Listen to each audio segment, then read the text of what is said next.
La prolactine est une hormone sécrétée au niveau cérébral par l'hypophyse antérieure et ça concerne l'homme comme la femme parce que son rôle est de produire le lait chez la femme mais aussi de réguler les hormones sexuelles.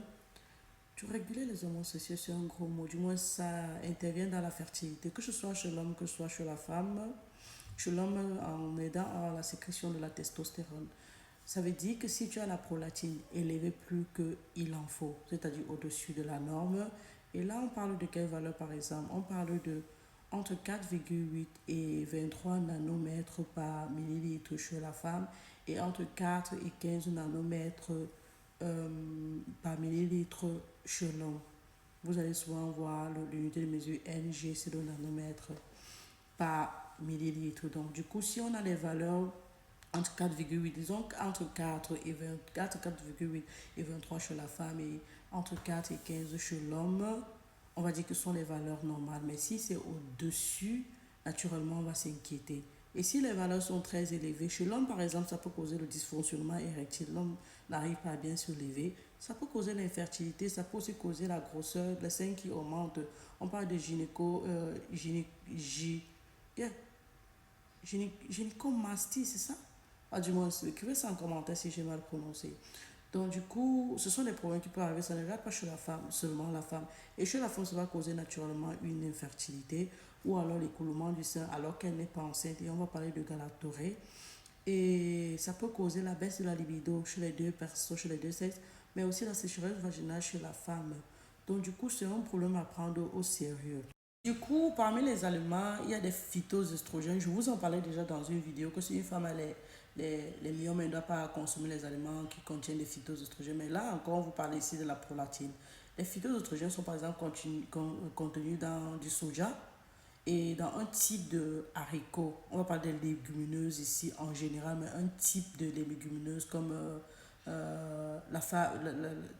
non, il y a un type de légumineuses principalement. Voilà, le pois chiche, ou c'est chiche, ou c'est chic, quelque chose comme ça, qui peut augmenter la prolactinémie. Mais au-delà de ça, il y a plusieurs autres aliments. L'alcool, vous ne devez même pas passer à côté, qui n'est même pas un aliment en tant que tel. C'est une boisson pour le plaisir. Mais il y a d'autres plantes, par exemple, qu'on consomme durant l'allaitement pour stimuler. Là, il y a le fenugrec, par exemple, d'accord, qui augmente ici la production de la prolactine. Donc, si tu n'es pas en train d'allaiter et tu ne veux pas stimuler ton lait, ce sont des plantes que tu devrais vraiment éviter au quotidien pour permettre à ce que, pour éviter à ce que la prolactine vienne impacter sur ta fertilité. Au-delà de ça, il y a des événements de la vie comme le stress qui cause une prolactine élevée, comme la grossesse, l'accouchement. Ça, ce sont des situations naturelles, physiologiques de la vie.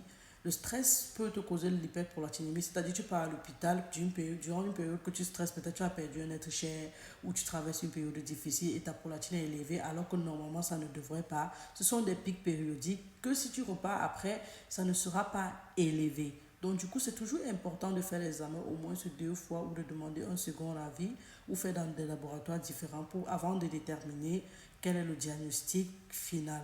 Sinon, voilà des situations qui peuvent causer une prolactine élevée. Les conséquences, j'en ai déjà même brossé. Je parle de l'infertilité. Notez que la liste de tout ce que je cite est non exhaustive parce que si on parle d'aliments, il y en a tellement. Il y a le fenouil, il y a le palmier nain, il y a beaucoup d'autres situations.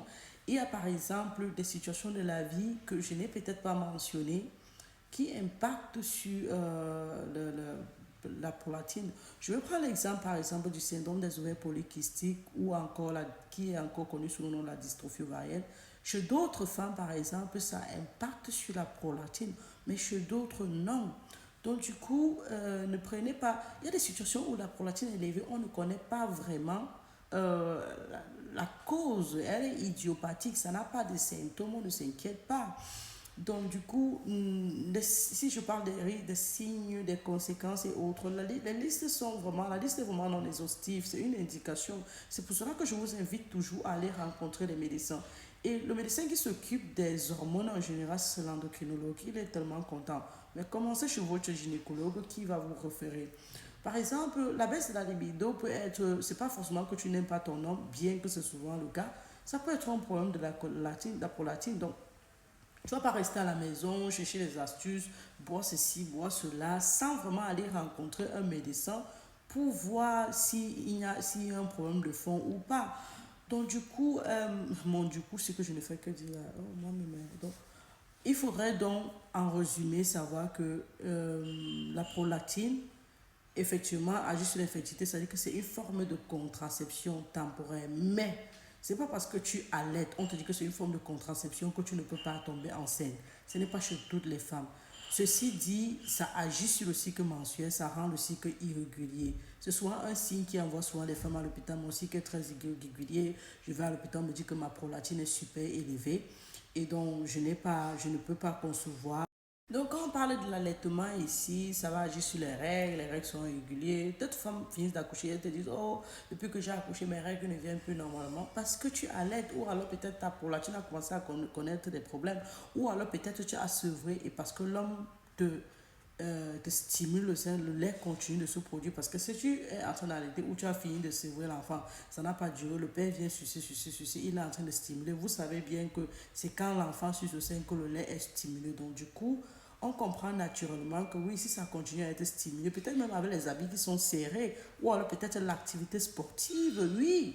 Le sport que tu fais, s'il est trop intense, ou les habits sont serrés, le soutien est trop serré, ou tu presses ça toi-même sans t'en rendre compte, ou tu te couches sur ton ventre, ou on masse, comme je disais, ça va produire le lait et c'est la prolatine. Lorsque c'est stimulé, ça dit au cerveau produire la prolatine. La prolatine est élevée et tout ce qui va avec. Donc, du coup, je crois que j'ai dit ce qui est important. Je l'ai dit de façon désordonnée. C'est ma façon de faire les vidéos. Si vous avez aimé, mettez en commentaire. Si vous avez un problème, si vous avez ce problème, est-ce que vous avez rencontré un médecin, mettez en commentaire. Est-ce que vous appréciez un médicament, mettez en commentaire. Je vous cherche un enfant. Quelle est votre situation? Mettez en commentaire. Je serai ravie de vous lire, vous donner mon point de vue ou mon expertise, si possible. Et c'est la daronne de la santé 3.0 Dr. Santé Thérèse infirmière actueuse.